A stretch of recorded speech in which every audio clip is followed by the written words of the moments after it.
Thank you, Senator Peters. Senator Tuberville, please. Thank you, Mr. Chairman. Thanks both for being here.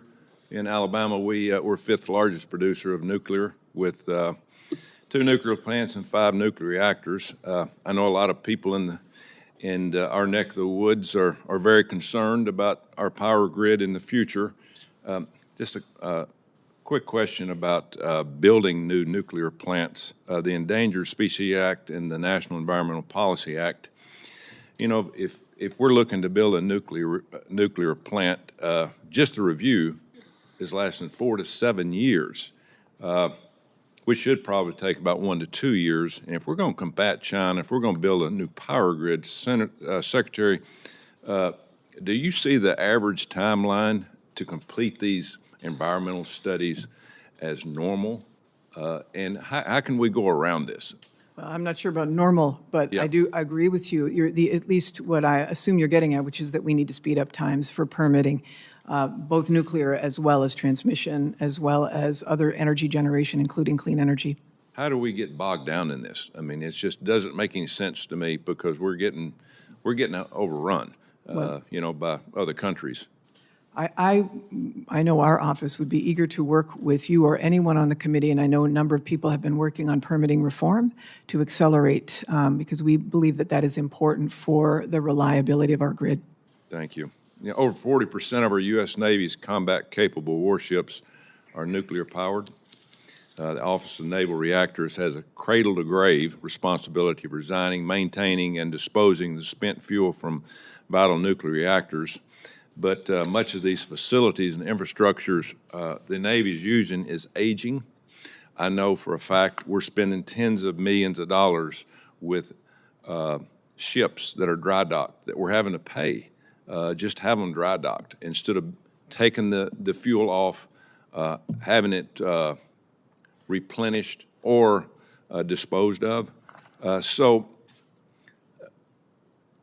we're having delays in this spent fuel handling recapitalization project, and it's affecting all of our nuclear plants, and is my understanding from the Navy.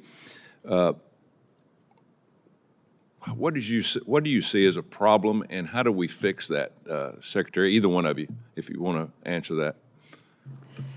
Yes, Senator, thank you for that question. We are building a new spent fuel handling capability in Idaho, and it is sized so that it can handle all nuclear reactors on all of our Navy ships, which today's facilities can, and it's very old. And we had a lot of, honestly, we had a lot of trouble post-COVID with this construction project, just like we did with many of our other construction projects, but it's really turned around. I was there not too long ago. All the concrete's in, rebar's going up. It's really coming along, and I think we're on a path now that will get this facility built and operational, just as we intend to. We're working this problem hard, and our naval reactors folks I think have done a really good job of taking a project behind schedule and trying to catch up as much time as possible. Am I correct that it's costing us millions of dollars just to dry dock these, to store? Senator, I don't know the cost of the dry docking, but I can talk to my colleagues in I'd love to get naval some reactors. kind of report on that, because my understanding is costing tens of millions just to have them parked and not anything done to them. And we don't have the capabilities of dispensing or doing whatever we do with this fuel on, whether it's a flat top, whether it's a submarine, and we need to figure this out. If it's costing us that much money. Right. I understood. Yeah. We'll get back with you on the cost, but you have my word that we're working as hard as possible to get this new facility up and operating, so that we only have one that we're working on? Yes, sir. Yeah. Yeah. I know we have a shipyard in Mobile that is looking to do the Enterprise.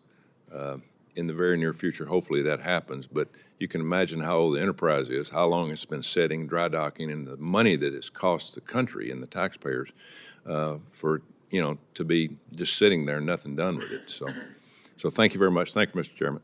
Thank you, Senator.